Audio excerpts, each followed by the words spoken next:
Hey, what's up everybody? Welcome to Noisy Disc Golf. I'm here with Patrick Wilson. He's going to be the TD for the upcoming tournament this weekend for the Rob Hancock Memorial. We'll be going through the holes in general, but we'll go in a little bit more detail on the holes that aren't typically here to play.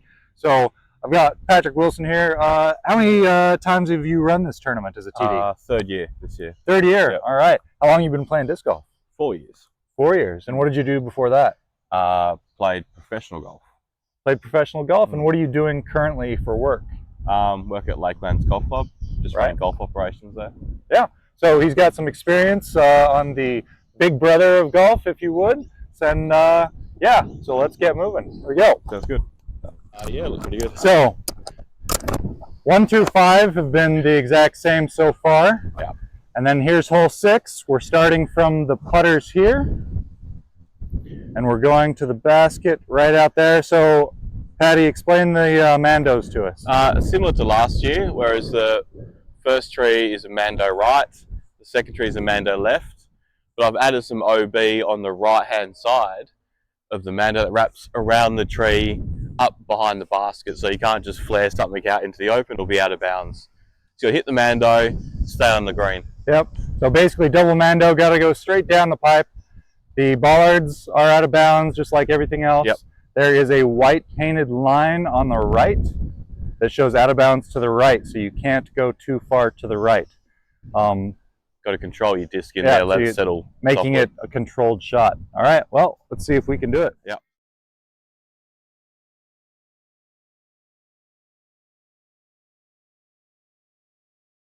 All right, the second one of the temporary holes. This would be hole 7, technically. Tell us about it, Patty. It's only 50 meters, but we've got a double Mando here for the trees. So right of that far one there, left of that one. The hole's shaped kind of like an S. So there's a tree on the left here. Sorry, just trying to get it. And then the trees that split on the right, you got to go to the left of those. Right. Yep, hit that gap.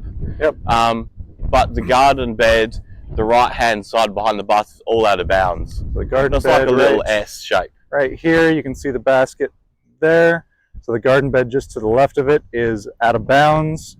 So it's just trying to do a little, you said 50 meters? 50 meters, yep. Little S shape, get in there, double Mando.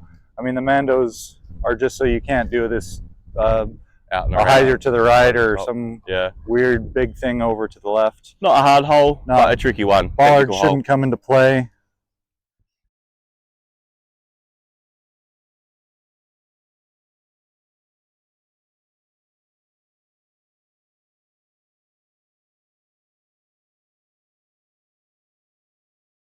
So we're back to the temporary holes. This is hole 10. Tell us about it. It's, I can't remember what it was, 70 meters? About 70 meters, yeah. It's backhand, or probably backhand, into that first gap. Highs are in the basket tucked in behind the bush.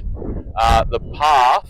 So these bushes over here, it's behind there. So we're going, hitting this gap here and going to the left behind these bushes there. And sorry, go ahead. Yeah, so the path and beyond to the left is out of bounds. And this year I've added an OB down the right-hand side as well. So you can't just hang one out there into the trees, that will be out of bounds as well. Yep. Yeah, low key, one of my favorite holes out here. Yep.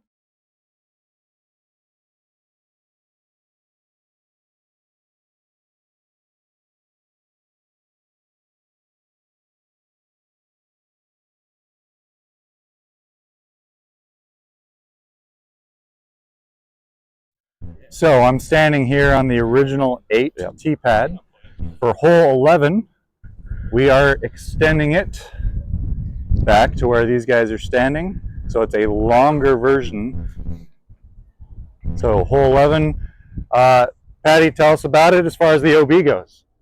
Just bollards, OB bollards, like normal. OB bollards, what about the white line that's on the left-hand side? No one being applied this time. No OB, so that does not apply. Yep. Okay. If you're inbound on the previous one, that's Yeah, yep. That is only for the hole 10. Hole 11. So here we go. It is, hole 11 is hole 8 extended.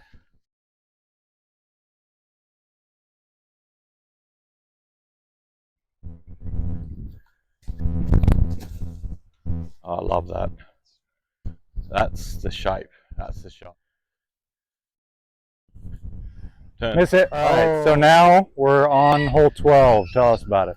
Hole 12 is a 76-ish metre hole. The two trees up by the basket, again, are a double mando. So you can choose your adventure which way you want to get there. But essentially, you got to hit that double mando before the basket. If not, you got a drop zone that's in the trees there. Right. So those trees, let me kind of zoom in.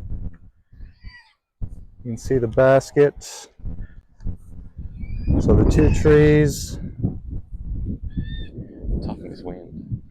Toughen this wind so something straight. Yeah, You got to go between the two where the Yeah, basket just go in lies. front of that. So that's where we're going.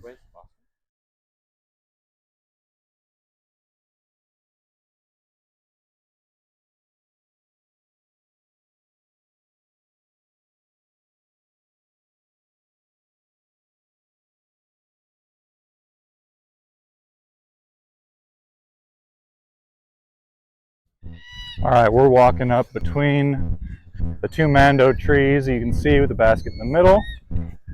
And Jacob is going over to the drop zone for missing the mando. So you can have an idea of where that is.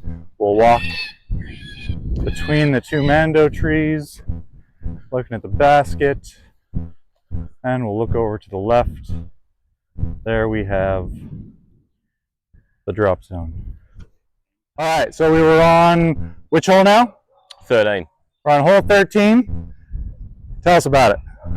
It's a new hole for this layout. We're going to play a couple of routes you can go. There's kind of very heavily wooded forehand line, which, you know, probably wouldn't back that one. Well, you got like a low skipping backhand with like a driver up to the basket where there's a stump. So definitely, if you throw a good shot, you're going to be edge of circle one. Definitely not a hole that you're going to park very often. Good little test for that low backhand. All right, so I've shown where the basket is, and I'll come give the view from where you're at so we know what we're doing. And we have a left-right wind holding out the flare skip. And so we've got basically this tunnel here is that we're kind of looking at. Try and skip big left and try and get down the tunnel.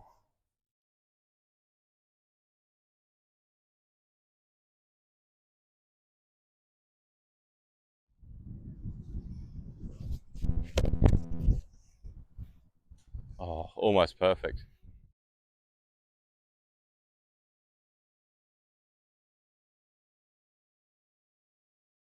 All right, so temporary hole number 14. We're playing to basket 9, but off a different tee pad, shortened. Tell us about it. It's about sort of 75 meters uphill. You just want to sort of throw it out this gap, pushing through the trees to the basket. You can throw anything from a putter to a driver if you want. Yeah, We pretty should simple. be able to see at least the 3 trees guarding the basket, and we'll go from there.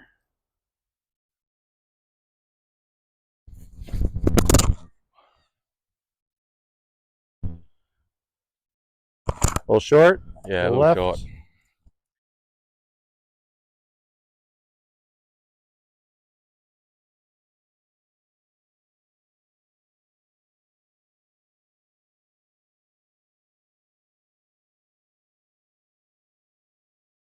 All right, which hole are we on? 15. Hole 15. Tell us about it. Straight shot, low ceiling tunnel shot. And we've put the basket this year up in the tree on the left. So a bit of a spider tree kind of action going on. Pretty straight, sort of mid-range. Bit of finish on the left. In there. Spider tree right here. Yep. So it is possible that you could have a nice shot and get stuck with a branch in your way. Mm-hmm.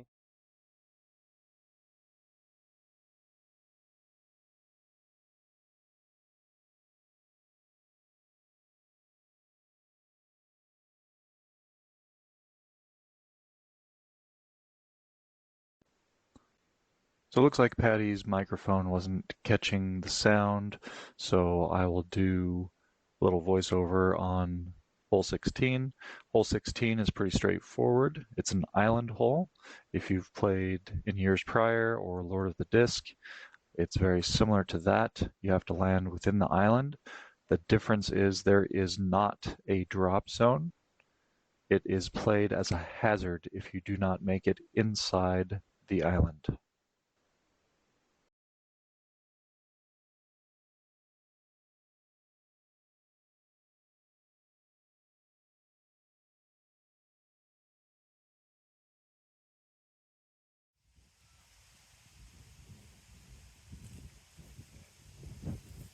Oh, That's in. is it in? That's in. All right, final hole. Tell us about it, Patty. Hole 17. It's just a straight shot into the guarded basket. There is a mando in this hole, but it's in the far right trees. And it's just a mando left, just for safety. Okay, so basically you can't go down No, it'll be on this that over leaning, here. that leaning tree. The leaning tree. At Yep. the base, it'll be a mando left of that. Okay, so otherwise Otherwise, straight it's- shot. Yep, straight shot. Go around the side if you want. And the basket is buried inside these trees here. Kind of hard to see. It's a That's 90 okay. How long is it? 60 metres. About 60 meters. Yeah. Okay.